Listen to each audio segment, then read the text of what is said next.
Lakes area, trying out a new lake that I've never been to before, and we're gonna try and break it down. I'm gonna show you guys how I break down a new body of water. It's fairly simple. It depends on how you like to fish though. So when I picked this lake out, I actually picked out a lake. When I looked at the map, it looked like it would fish the way that I like to fish. You know, you go to the DNR survey and you can check out the specs on the lake. So we're talking gill net, so like fish size in the gill nets. Some lakes they electroshock, but you can't necessarily base everything off of those findings from the DNR. Sometimes it can be off. You definitely want to look at what the year is and when they took the survey too as well. Sometimes that data can be a little bit off. And then water clarity. You know, this lake is very clear as far as the water clarity goes. You can see your bait from pretty far away. So that tells me that there's going to be a really deep weed edge bite on here. And when I looked at the map, I saw a lot of offshore humps, which is kind of the way that I like to fish. So this is the lake, and as you can see, there's a ton of humps out here. And I just scanned a little bit when I was back here. And when I looked at some of this offshore stuff, I seen a ton of humps in there. So I'm gonna go through, I'm gonna scan some of this stuff and go through, probably throw a drop shot, some finessier stuff on it, maybe get on the tops of them and flip some flipping setup on them. So we're gonna see what happens. We're gonna cruise around and we're gonna try and catch them. All right, so pulled up to a hump. Come here, bud. And that's what we're finding on these offshore humps. So you can see that jig worm is choked. And this is a good way to just feel out some areas. So what we've been doing, we've been scanning these humps right here, some weeds and then some hard bottom that bleeds off of it. And it always depends on how good the grass is. Sometimes that grass can be coontail, sometimes it can be hay grass.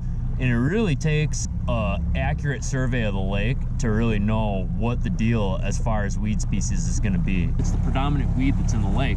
If you see cabbage mixed in with it, that cabbage can just be the deal because it's not the most abundant weed source in the lake, and it's something special and it sticks out. A lot of times too, it depends on the actual look of the weed. So if the grass is really green, that means that it brings in, or it has the opportunity to bring in a lot of microlife like bugs. Those bugs bring in panfish, and obviously those panfish or bait fish bring in predator fish. So that's kind of what we're looking for right now. We're just driving around scanning, looking for high percentage areas that we can target and get on some bass. I'll show you guys what I got. This is kind of what I do whenever I go somewhere that I have never been. I just throw an assortment of stuff on, some bottom contact stuff and some moving bait. So I got a chatterbait, a popper, a Nico rig, a T-rig with a 3/8 ounce weight with a worm on it, a jig worm, and then I got a T-rig with a 5/8 weight on it with an actual big flapping craw, a football jig, and then a Stealth Feider. And so that's kind of how I'd like to come out here in a place that I've never been, is just have a little bit of everything.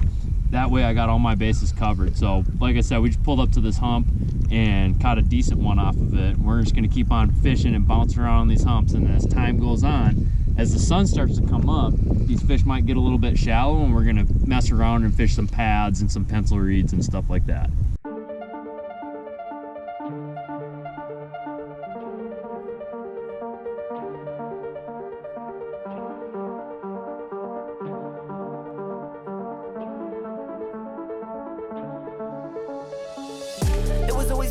Me, it was never me versus you. Misunderstood. Get up, had to beat those eyes. Got up and I beat those eyes. It's understood. It was always me versus me. It was never me versus you, and now I'm good. Wake up and I do my part. Wake up and I do my job just how I should. It was always me versus me. It was never me versus you. Misunderstood. Get up, had to beat those eyes. Got up and I beat those eyes. That's understood. It was always me versus me. It was never me versus you, and now I'm good. Wake up and I do my part. Wake up and I do my job just how I should. All right guys, so right now I'm flipping this Stealth Feider, and this is what it looks like after I get done with it. This is a 1/2 ounce. And basically what I did is I just took one of these Mattis bait trailers. This is a Craw Mattis. They're actually pretty badass. That's a Craw Mattis. It's a 4-inch flapping craw. The craw's got a ton of action. And what I do is cut them in half.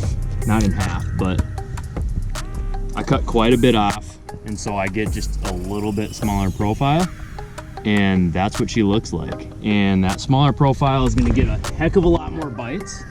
It might not get all the bigger bites, but it is gonna get a heck of a lot more bites. And this is how she sits, guys. So down in this corner, there's some grass, and then we got some hard bottom off this, and I'll show you what the flat actually looks like. All our bites are coming anywhere from the first couple lines out from the red, or like actually in the red, flipping into like some of that deeper grass. And because if we look over here, like, we're not gonna see a bunch of bait or anything really stacked up on this weed line. So what we're trying to do is flip into the middle of it, and that's where we've been getting a majority of the bites.